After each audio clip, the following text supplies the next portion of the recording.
Arangkada na sa Abril 14, alas 12 ng tanghali ang bentahan ng tickets para sa pagtatag World Tour Finale ng SB19 na mangyayari ng Mayo 18 hanggang 19 sa Araneta Coliseum o The Big Dome.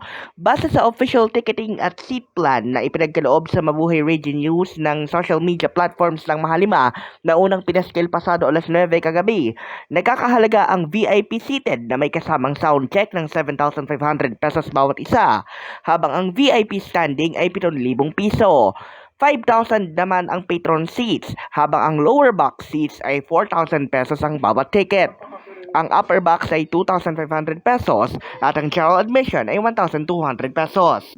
Available ang mga pagtatag World Tour Finale tickets sa pamamagitan ng www.ticketnet.com.ph. Pero kung trip nyo naman ang bumili ng pisikalan, pwede nyong puntahan ang mga Ticketnet outlets nationwide, mas lalo na yung pinaka-headquarters nila sa may Araneta Coliseum.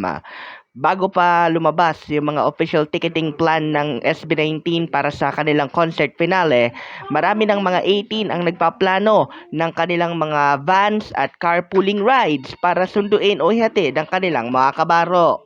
Pero tagubili ng iba't ibang 18 administrators, siguraduhin lamang na lehitimo ang mga imbitasyon upang maiwasan na mabiktima ng iba't ibang modus operandi, ticket scalpers at ticket scammers.